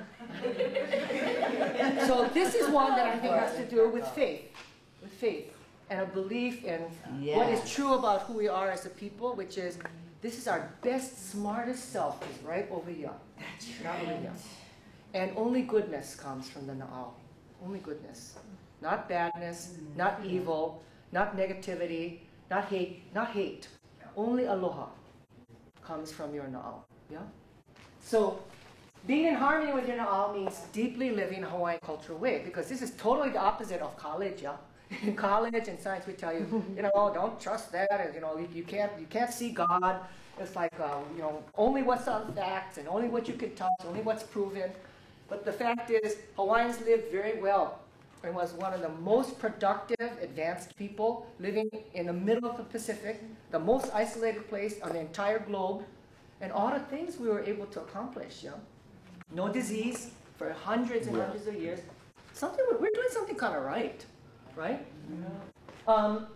So let me read you a couple things, and then I'm going to have you do a reflection for a minute or two. So here's what Kahu said about how his way of thinking is. In Hawaiian physiology, listen now, because that's why I didn't put them up there. Kahu says, in Hawaiian physiology, the most important part of the person is what is contained in the four corners of bodily existence. In the Hawaiian creation story, there is mention of the fact that the four corners of existence are everything that is above you, everything that is below you, everything that is in the horizons around you, and everything in your immediacy. The definition of existence and creation. Similarly, in human physiology for Hawaiians, the most important part of you is contained in your four corners, from shoulder to shoulder, puʻuhonua to puʻuhonua, and thigh to thigh, uha to uha. It is in here that you do your feelings, your creations, your thinking. So what Kahu always said is, he said, my smartest, best thinking is over here, right inside here. And he said, as soon as I start thinking above my puʻuhonua, I'm in trouble. Interesting, huh? So as soon as I start thinking up here, he said, almost always I start going astray. My best thinking, he said, is between my hips and my shoulders, all inside here. He said, and Hawaiians did most of their thinking inside here.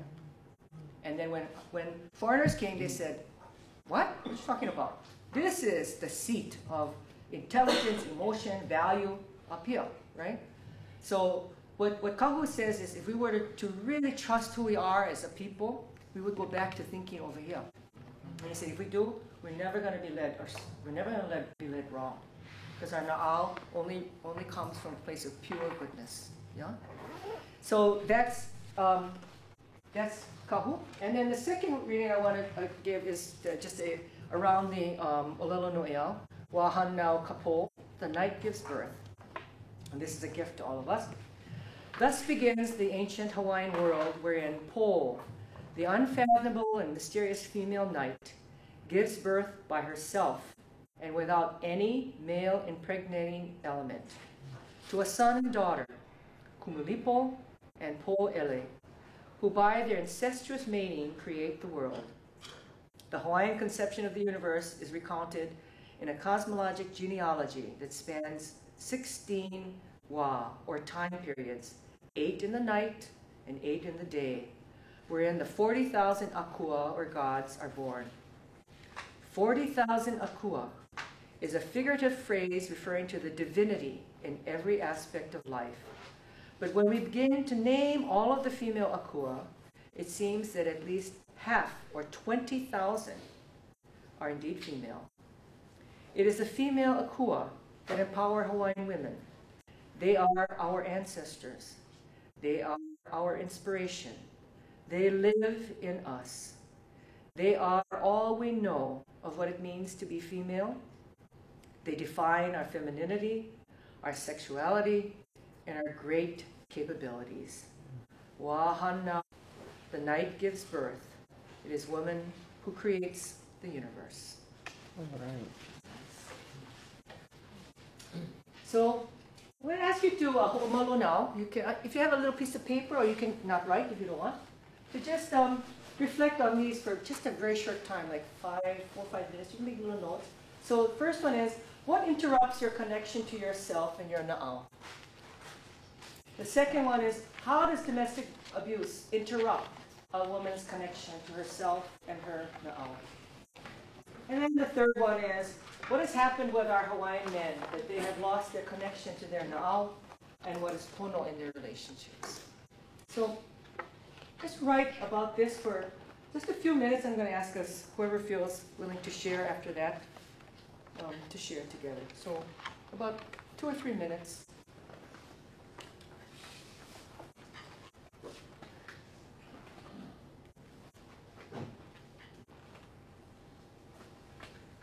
Kalei, excuse me. Kalei. Oh. Thank you.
just like another minute or so.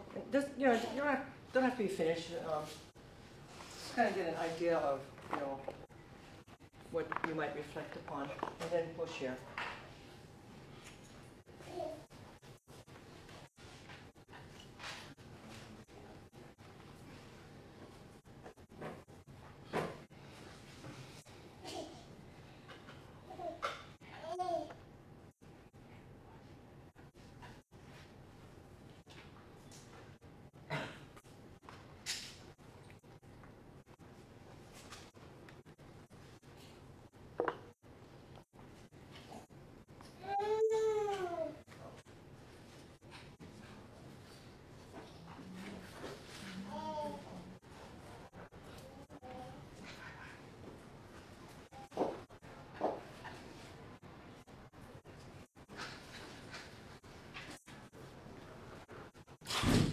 Okay, so let's just share. I mean, we don't have to share in any order. Anybody just want to share some of their thoughts? It could be about this or anything we've covered so far.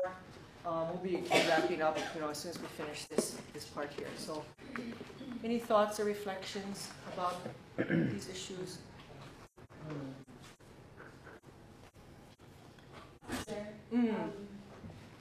I'm just speaking for myself and my experience. What is my connection? I know is when I lose focus and I'm not spiritually connected. For me to keep well. Yes. I notice that when I'm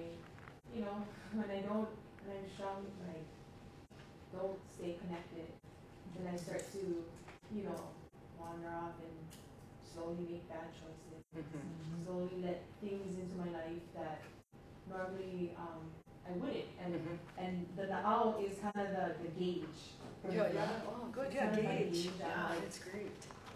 I know, I connect that with your quote. That's Sure. the gift, Yeah. And that's the gauge where when things do come to me, the gauge is like, okay, this is good. Okay, let this in.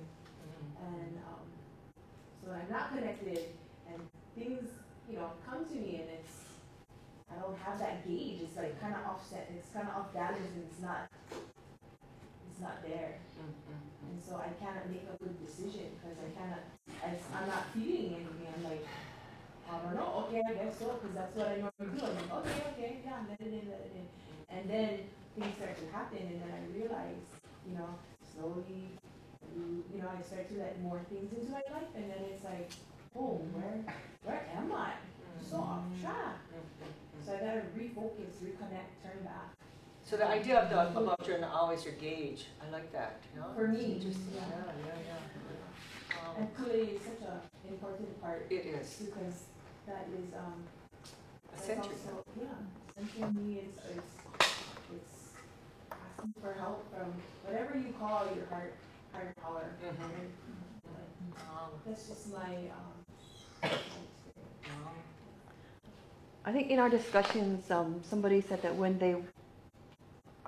her husband was not with her, and they together they kind of were balanced, and when things were right, he had a moral compass. So when he was off, and he lost his he lost his moral compass, or he lost his connection. So he was making all kinds of decisions that were just so not right. So he had no moral compass, no connection, and he was just like spinning, when his decisions, and was making nothing. I often thought of that, I don't want to come to that point where I would lose my compass, and I think my connecting is my compass and helps me guide me to make, just like a compass would guide you. Yes. Oh, I love that metaphors. Yeah. For me, it's like just daily life, like all the stress of daily life, and then you got your head down and you're like trying to do X, Y, and Z, and you're worrying about how am I going to pay this bill, what do I have to do with this kid, and then you forget to like look inside and see like what are you supposed to do, and like what's truly important, because you're so busy like trying to do the grind that you forget to connect. Yeah, I mean, life, modern life is really antithetical to now monitoring. Really, so hard to stay connected. That's so true. Because I think sometimes we come home, we're so tired, just lay down and maybe start watching TV and then you zone out, and you don't. And when maybe you could take some time to turn everything off and sit down and think, oh, maybe write, or ponder, or Pray, right. I think to answer all three questions, if you just think about, do you love yourself? Do you think you have self-worth? And for number one, what interrupts your connection is you don't think you have self-worth. You don't love yourself. Number two, when you get abused, you're validating that thing. And then number three, he's doing it because he doesn't love himself. You know, so I think that answers all three questions. A lot of our Hawaiian men don't know the Hawaiian way. They're so westernized that they don't realize. I have two sons who are learning that, and they're like, Mom, all this time I thought I was being the man. I go work and she do everything, and he said, that's not even the way. And they're like, thought they was being Hawaiian. They never even know they wasn't even being Hawaiian. So now they're taking the time to learn, because it was taught to us the Western way, and then we taught them the same way. Now we're learning, you know. And we gotta teach our kids and our grandkids, you know. But it's the Western thing that it's us losing all what we're supposed to know. And I think the Western culture is such a culture of immediacy. Everything needs to happen now. So you know what? When you're thinking with this, things happen fast. Things going here, going to take a little bit more time. It is. You know, it's slower, but it's slower because we're out of practice. Actually, that's what I would say. Right. It actually is. I mean, really, it's really fast. You get into an elevator, you know, like with somebody who looks kind of like a little seedy, like. You don't have to think that hard. You feel it immediately. You feel it. You don't have to. Let's see. It's all like right away. Ooh, uji. Right. And it's like, but we just don't pay attention. Our knowledge trying to tell us something kind of fast. But we're like thinking, we pay attention up here. Because we think this is going to get us the answer more fast. But it kind of doesn't. For me, I think it's pride for all three. Like, pride gets in my way of everything, too. And I just got to put the pride on the side, and I can walk within the out. Because my gut feeling tells me when it's right. Always. Now, why do you think that pride? What is that pride thing about? I don't even know. Something that takes over everything of me. I mean, you know, I'm so prideful sometimes that it's not that I think I'm better than. It's just that I guess it's maybe self-worth. It's probably self-worth, like less. Like, but I want to put something above it to make me feel better. So, but I'm not. That's where my pride gets in the way. Like, I probably know. I know I'm not good at certain stuff, or I'm not. I'm feeling less than. Then my pride will kick in to make me think that I'm all that, and I'm not even happening. You understand what I'm saying? I'm sorry. None of us know about the pride thing. Or the measures, the measures that other people measure us by. You know, our material wealth, the type of job that we have, or or do you do the things like, you know, your kids? Did they go to school? Did they get a job? But the other thing is, are they a good person? You know, are they a good person? If they're a good person and they're struggling to find themselves, what is more important? Is it more important that they just go to school and get a job, or is it important that they find themselves and then follow their path? I liken that to as sense of place. That's important. You have that sense of place, and that comes in with the connectedness. You know, comes in with the connectedness of your self-worth, of knowing who you are and what you got, and being okay that I'm not the greatest cook, but I can sew. Alright. I may not be a gardener, but you know, I can plan. I have administrative skills, you know, and just being comfortable within yourself and knowing your sense of place, where you're connected to, and what would fill up your tank again. Great. Anybody over here? I think it's for me, it's a clash in values, and sometimes it's on a conscious level or an unconscious level. because to me, now is a spiritual awareness that we have in us, and a lot of times if we don't follow that, or we aren't really secure in what we believe in, a lot of this interrupts, who we are, and we allow a lot of this negativity to come in. It's not easy, but it takes a lifetime to build that strength. Anybody else?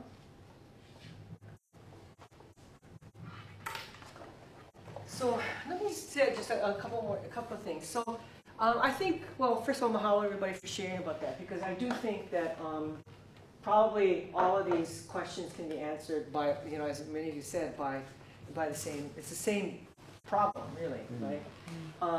And I think for us who are trying to kind of use culture as a medium and as a pathway to healing, particularly for survivors of violence, what we believe is that as you get connected and as you get reacquainted, or to get acquainted for the first time, right? Because for many of us, like, we don't know some of these things, or maybe we know it deep inside us, but it hasn't been nurtured, right? So this idea of nurturing your na'au, I mean, if you go back to your most natural state, I mean, why is it that kids, little children, they can see any kind of stuff, right? They can see ho'ailona, they can see their grandma or auntie just passed.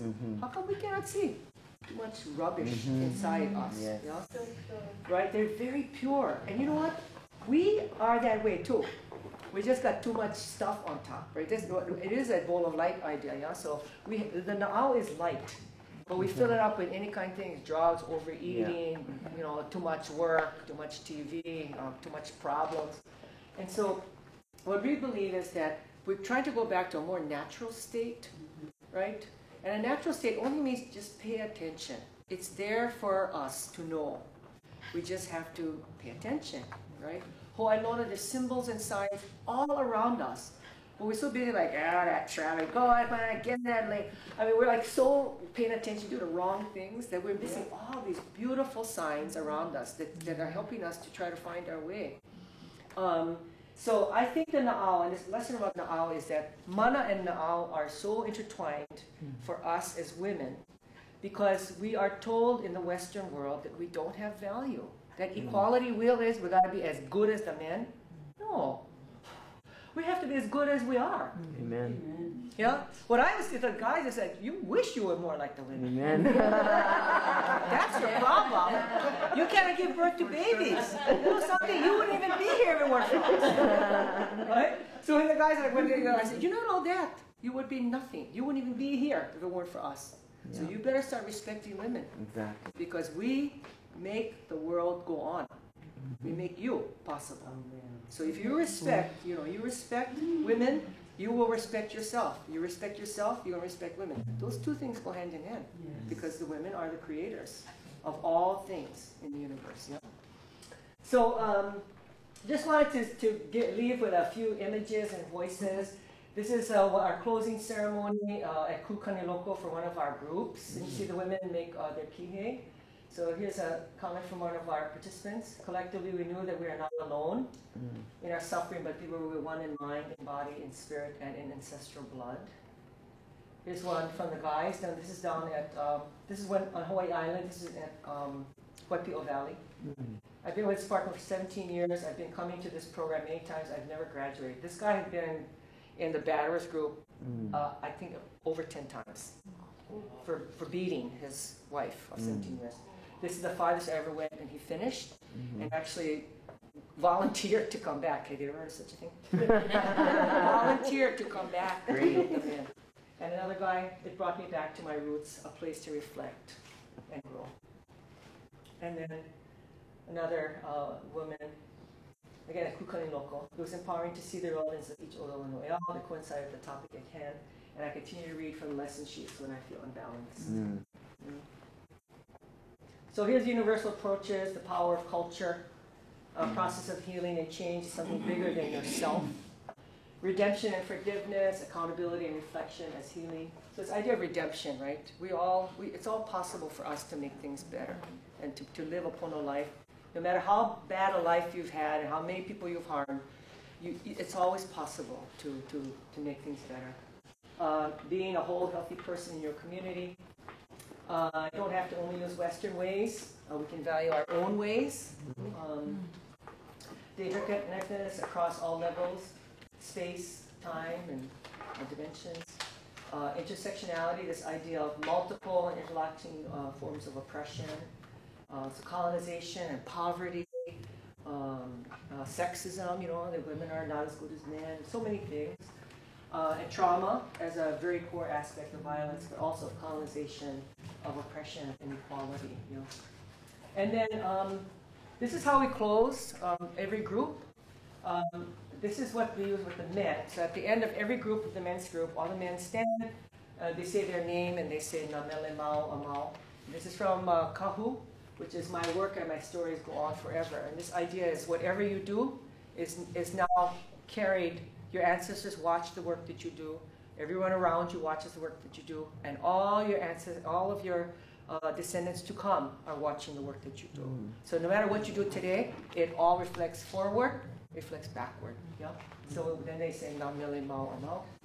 And then for women, we close our groups with He Wahine Maua Alina No'au. I'm a woman of superior strength. All right. So I'd like to ask everybody to stand now and let's hold hands, and then we'll all say this all together.